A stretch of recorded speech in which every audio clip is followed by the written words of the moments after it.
Hello and welcome to the day ahead. It's Monday, May the 18th. I'm Andrew Gagan.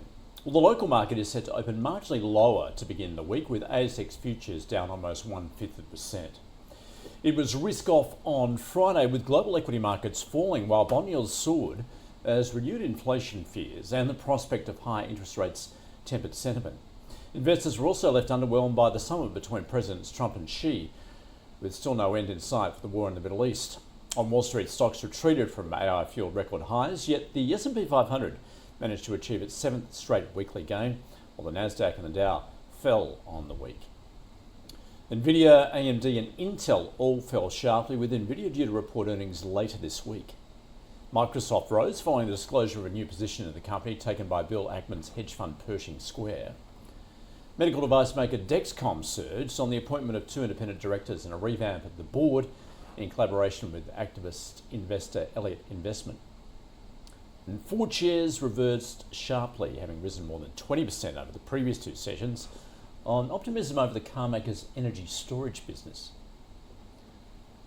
Well, President Trump has said his patience with Iran is running out, and that Chinese President Xi Jinping had agreed that Iran must reopen the Strait of Hormuz, although China gave no indication it would intervene.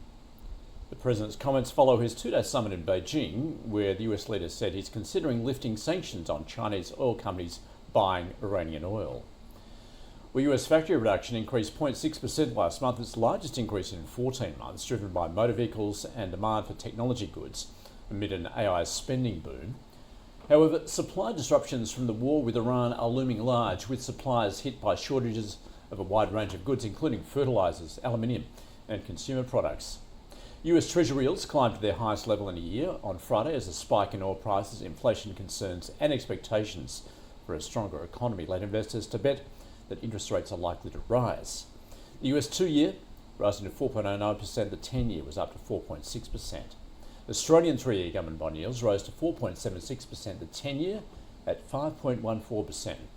The US dollar index was up around 0.5%. The Aussie has fallen back to 71.5 US cents. Oil prices surged on Friday after comments by President Trump and Iran's foreign minister further dashed hopes of an imminent deal to open the Strait of Hormuz. Brent crude futures rose 3.5% to $109 a barrel.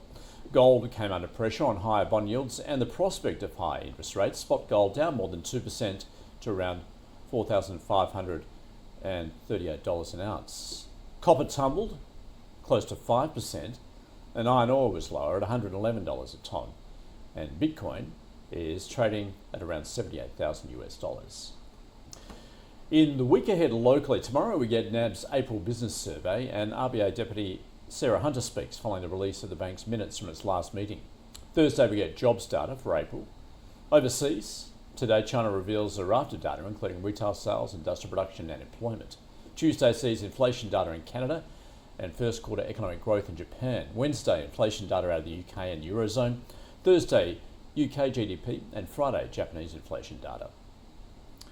And on the corporate calendar today, earnings reports expected from ALS, Elders and Gentrack, while New Hope has a quarterly update. That is your day ahead. See you again tomorrow.